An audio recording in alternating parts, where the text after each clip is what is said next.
Cleveland Browns in one of the surprising games of the year, I would say, beat the Colts 39-38. It was especially surprising considering Deshaun Watson left early. Not that Deshaun Watson's been a dynamic player at all for Cleveland this year or last year, but he left early. PJ Walker steps in. And he had an amazing game. Gardner Minshew on the other side had an amazing game. He had over 300 yards passing. It was just a classic shootout that was ruined by terrible calls. Like, I don't like getting into this too much. I think we were talking about this a little bit in the Dolphins and Eagles discussion. We can call out bad calls, right? But do they alter the game? And is it clear there's a narrative going on? There may have been a narrative in that one. Maybe the NFL likes the Eagles, but it clearly did not alter the game. In this one, this game got stolen. It was stolen from, and I don't say that lightly, but if you look at the Colts, it was clearly stolen from the Colts. Of course, you had first the illegal contact call, this was the most egregious one to me at first, and other people disagree with that. Thomas, who's on PWTB, disagrees with me. He thinks the second one was worse, but I think this one was worse because you had something that didn't even go on with the play. If you look at the call, he barely touched him.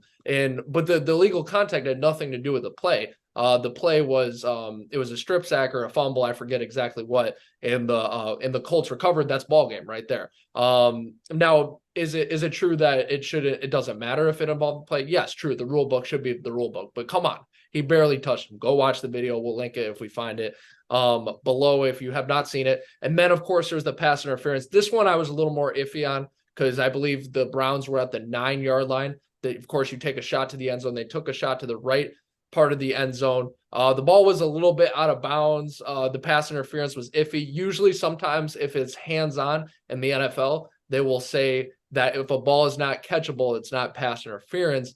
But I'm not sure. The ball was not that far away. So that one I'm a little in the middle. It might have been a bad call, might have not. Who knows, right? So the Browns move up to the 1-yard line, and then the Colts almost stopped them, but on 4th and goal, eventually the Browns did score. But to me, the most egregious is the illegal contact, and that's why I think they stole it, because literally it would have been a turnover on downs. Browns don't have enough time. Colts kneel it.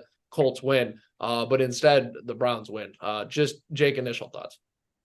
Yeah, I mean, both calls were terrible. I think Colts should have won this game. I think the illegal contact call at the end, I don't agree with it at all. I think it should have been a script sack. Colts should have been awarded the ball. Colts should have need the ball out, and Indianapolis should have won. And let there be no mistake, I don't like the Colts. I'm a Titans fan. They're in my division. This is not me favoring the Colts. This is not. I wish I'm happy the Colts lost that game, right? But it's not right. It's not right. They didn't deserve to lose that game. They had it won, and then the refs took it back. So that's why we got to be fair here, and that's what I'm doing. Now here's always the $1 million solution. I'm going to turn this to Jake first. What do you do? What do you do about the refs? I mean, you can't have the replacement refs come back. If you guys remember way back in 2012, they were even worse, right? The Fail Mary for you guys to remember that. But what do you do? At least what steps do you take? Jake, I'll go to you first on that one. I don't know because you see this happening all around the league. You see, we're talking about the Browns Colts, we were talking about the Dolphins Eagles earlier. Um, all around, refs are terrible, and I don't think there's a real solution to this. I mean, maybe you can, maybe you can just have different refs. I don't know.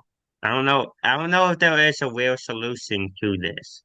I think there's definitely some real solutions. Maybe it's not one solution, but I think there's a lot of steps. Pat McAfee pointed this out on his podcast. Shout out. I know we've made fun of him in the past, but he makes some good points. I think he made a point that NFL referees are only part-time. I did not know that. I would have thought they would have been full-time employees, but they're not. So if they're not full-time employees, I don't know what their part-time deal is, but maybe it doesn't hurt them that bad financially if the NFL say punish them. So maybe we can consider making them full-time employees.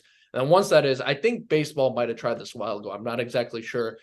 You start moving them out of important games. So if they don't have such good games, I don't know how you determine that. You don't put them in the Super Bowl. You don't put them in the divisional round. You don't put them on Yeah. Christmas. You don't put them on, you get what I'm saying? You don't put them on Thanksgiving. So that gives incentive to really look at the calls When it's a fumble, call it a fumble, go back to review, make sure you get it right with penalties, be very conservative, right?